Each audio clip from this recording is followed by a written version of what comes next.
মৰমৰ ছাত্ৰ-ছাত্ৰীসকল তোমালোক সকলোকে মোৰ চেনেললৈ স্বাগতম জনাইছো। আজি তোমালোকৰ লগত আলোচনা কৰিব ওলাইছো ক্লাছ 8ৰ সমাজ বিজ্ঞানৰ ভূগোল আৰু অৰ্থনৈতিক খণ্ডৰ অন্তৰ্গত তোমালোকৰ 11 নম্বৰ পাঠটি। তোমালোকৰ 11 নম্বৰ পাঠটিৰ নাম হৈছে আৰ্থ সামাজিক উন্নয়নত বিত্তীয় অনুষ্ঠান প্ৰতিষ্ঠানৰ ভূমিকা। আহা ছাত্ৰ-ছাত্ৰীসকল আজি এই চেপ্টাৰৰ অন্তৰ্গত প্ৰশ্ন উত্তৰসমূহ আমি আলোচনা কৰোঁ। প্ৰথমে আমি অনুশীলনীৰ কুৱেশ্যন আনসাৰসমূহ আৰম্ভ কৰিম। 1 চমু উত্তৰ দিয়া। ক দেশৰ আৰ্থ সামাজিক উন্নয়নৰ বাবে চৰকাৰে কি কৰে? উত্তৰ দেশৰ আৰ্থ সামাজিক উন্নয়নৰ বাবে চৰকাৰে বিভিন্ন ধৰণৰ কাৰ্যসূচী আঁচনি আদি গ্ৰহণ কৰে আৰু তাক কাৰ্যকৰী কৰে। পিছৰটো কুৱেশ্যন অৰ্থনৈতিক উন্নয়নৰ মূল নিৰ্দেশক কেইটামানৰ নাম উল্লেখ কৰা। উত্তৰ অৰ্থনৈতিক উন্নয়নৰ মূল নিৰ্দেশক কেইটামান হ'ল ৰাস্তা ঘাট, দলং, গৃহ, যাতায়াত, যোগাযোগ, জলসিঞ্চন, খোৱা পানীৰ সুব্যৱস্থা, চিকিৎসালয়, বিদ্যালয়, বিজুলী যোগান, টেলিফোন, বিত্তীয় প্ৰতিষ্ঠান, সেৱা আদি। পিছৰটো কুৱেশ্যন বিত্তীয় অনুষ্ঠান প্ৰতিষ্ঠান কাক বোলে? উত্তৰ বিত্তীয় ব্যৱস্থাৰ অধীনত গঢ় লৈ উঠা বিত্তীয় অনুষ্ঠান প্ৰতিষ্ঠানক বিত্তীয় অনুষ্ঠান প্ৰতিষ্ঠান বোলে। এখন দেশৰ বিত্তীয় অনুষ্ঠান প্ৰতিষ্ঠানবোৰে হ্ৰস্বকালীন, মধ্যকালীন আৰু দীৰ্ঘকালীন আদি ঋণৰ যোগান ধৰি মানুহক উৎপাদনক্ষম আৰু আত্মনিৰ্ভৰশীল কৰাত অৰিহণা যোগায়। পিছৰটো কুৱেশ্যন বেংকে কৰা দুটা উল্লেখযোগ্য কামৰ উদাহৰণ দিয়া। উত্তৰ গ্ৰাহকৰ ধন সুৰক্ষিতভাৱে জমা ৰাখে। 2 গ্ৰাহকক ঋণ প্ৰদান কৰে। পিছৰটো কুৱেশ্যন আমাৰ দেশৰ কেন্দ্ৰীয় বেংকক কি নামেৰে জনা যায়? উত্তৰ আমাৰ দেশৰ কেন্দ্ৰীয় বেংকক ৰিজাৰ্ভ বেংক অফ ইণ্ডিয়া নামেৰে জনা যায়। পিছৰটো কুৱেশ্যন নেটফেৰীৰ সাহায্যত উৎপাদিত সামগ্ৰীসমূহ ক'ত বিক্ৰী কৰা হয়? উত্তৰ নেটফেৰীৰ সাহায্যত উৎপাদিত সামগ্ৰীসমূহ গুৱাহাটীৰ আমবাৰীস্থিত নেটফেৰী হাটত বিক্ৰী কৰা হয়। বহলাই লিখা 2 নম্বৰ ক আৰ্থ সামাজিক উন্নয়নত বাণিজ্যিক বেংকসমূহৰ অৱদান। উত্তৰ 1 বাণিজ্যিক বেংকে সঞ্চয়ৰ প্ৰতি আগ্ৰহ জন্মাবলৈ গ্ৰাহকসকলক বিভিন্ন ধৰণৰ সঞ্চয় আঁচনি আগবঢ়ায়। সঞ্চিত ধনৰ ওপৰত বেংকে সময়ে সময়ে গ্ৰাহকসকলক সুদ প্ৰদান কৰে।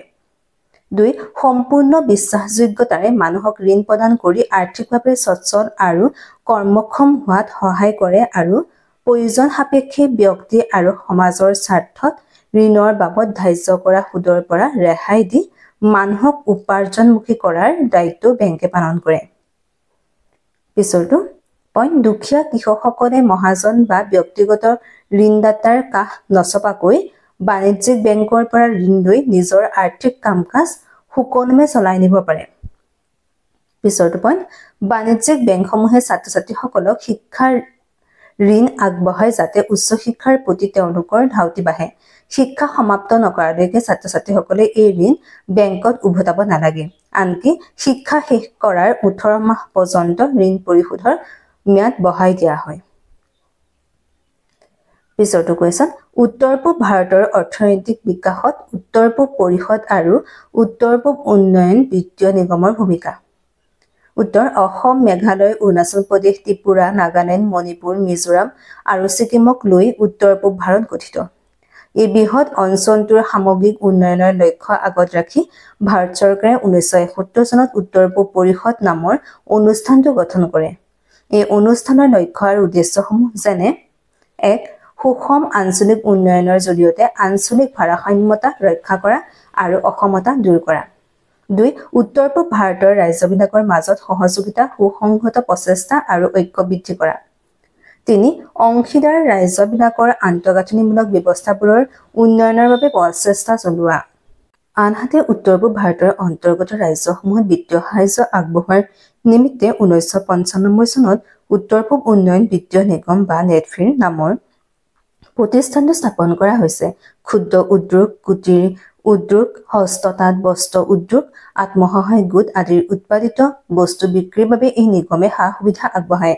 নেটফেৰীয়ে উত্তৰ-পূব ভাৰতৰ অৰ্থনৈতিক উন্নয়নৰ বাবে ক্ষুদ্ৰ বিত্তীয় আঁচনিৰ জৰিয়তে মহিলাসকলক স্বনিৰ্ভৰশীল কৰি গঢ়ি তুলিবৰ বাবে অহৰ্নিশে চেষ্টা চলাই আহিছে।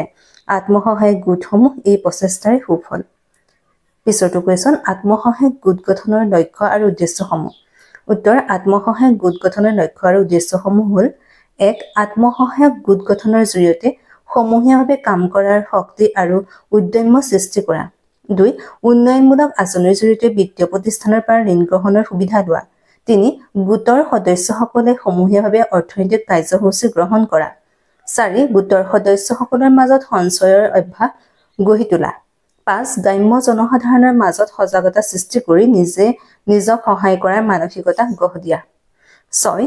ঋণ দিয়া অনুষ্ঠানৰ লগত যোগাযোগ স্থাপন কৰি সমূহীয়া ঋণ পোৱাত সহায় কৰা 3 নম্বৰ চমুটোকা দেখা ক সমবায় বেংক আমাৰ দেশত গ্ৰাম্য অঞ্চলত বসতি কৰা দুখীয়া শ্ৰেণীৰ লোকসকলক মহাজন শ্ৰেণীৰ লোকসকলৰ শোষণৰ পৰা উদ্ধাৰ কৰিবলৈ আৰু কম সুদৰ হাৰত সেই শ্ৰেণীৰ লোকৰ বাবে ঋণ সহজলভ্য কৰাৰ উদ্দেশ্যে সমবায় বেংক ব্যৱস্থাৰ সূচনা কৰা হৈছিল সমবায় বেংক ব্যৱস্থাটো আমাৰ দেশত 3 খৰপীয়া ক শীৰ্ষ পৰ্যায়ত প্ৰত্যেক ৰাজ্যতে ৰাজ্যিক সমবায় বেংক জিলা পৰ্যায়ত একোটাকৈ কেন্দ্ৰীয় সমবায় বেংক আৰু তৃণমূল পৰ্যায়ত গ্ৰাম্য অঞ্চলত কৃষিভিত্তিক সমবায় সমিতিসমূহে এই কাৰ্য সম্পাদন কৰে সমবায় বেংকে কম সুদত দুখীয়া কৃষক শিপিনী ক্ষুদ্ৰ উদ্যোগী আদিলৈ উৎপাদনমুখী কামৰ বাবে হ্ৰস্বম্যাদী ঋণৰ যোগান ধৰে নাবাদ পিছৰটো চমুটোকা দেশৰ কৃষি আৰু গ্ৰাম্য উন্নয়নৰ লক্ষ্যৰ আগত ৰাখি আমাৰ চৰকাৰে 1982 চনত ৰাষ্ট্ৰীয় কৃষি আৰু গ্ৰাম্য উন্নয়ন বেংক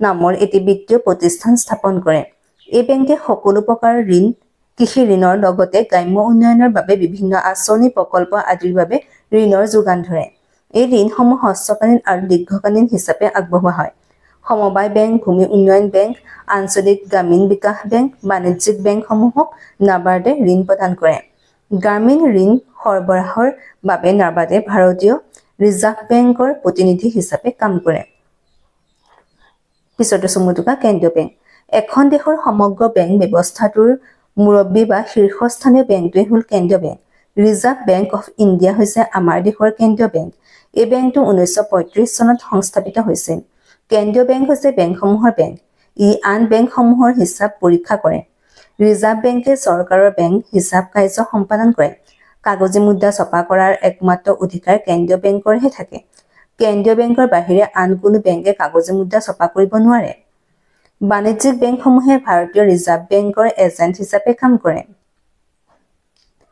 এবাৰ আহিছো পিছৰটো চমুটোকা আত্মসহায়ক গোট হৈছে উৎপাদনমূলক কামত নিয়োজিত হৈ আৰ্থিকভাৱে স্বাৱলম্বী হ'ব বিচৰা জনসাধাৰণৰ এটা গোট যিসকল অৰ্থনৈতিকভাৱে সচ্ছল নহয় সাধাৰণতে 10 পৰা 20 জন সদস্যক লৈ এনেধৰণৰ গোট গঠন কৰিব পাৰি এই গোটৰ মূল লক্ষ্য হৈছে গোটৰ সদস্যসকলৰ দৰিদ্ৰতা দূৰীকৰণৰ অৰ্থে সমূহীয়া উদ্দেশ্য আগত লৈ একগোট হৈ কাম কৰাৰ প্ৰয়াস আৰ্থিকভাৱে পিছপৰা আৰু কৰ্মসংস্থাপন নোহোৱা শ্ৰেণীৰ লোকে এই ধৰণৰ গোট গঠন কৰি বেংক নেলফি আদি বিত্তীয় অনুষ্ঠানৰ পৰা ঋণ লাভ কৰে এই গোটৰ জৰিয়তে গাঁও অঞ্চলৰ দৰিদ্ৰ সীমাৰেখাৰ তলৰ লোকসকলে হাঁহ কুকুৰা পালন কাপোৰ বোৱা চিলাই কৰা ফুলৰ খেতি কৰা আদি আঁচনি গ্ৰহণ কৰি স্বনিয়োজনৰ পথ মুকলি কৰি ল'ব পাৰে ছাত্ৰ-ছাত্ৰীসকল এইবাৰ আহিছে তোমালোকৰ 4 নম্বৰ কুৱেশ্যনটো শুদ্ধ অশুদ্ধ নিৰ্ণয় কৰা এইখিনিতে তোমালোকক এটা কথা জনাও যে তোমালোকে মোৰ ভিডিঅ'টো ক'ৰ পৰা চাই আছা কোন ডিষ্ট্ৰিক্টৰ পৰা মোক ক'বলৈ নাপাহৰিবা দেই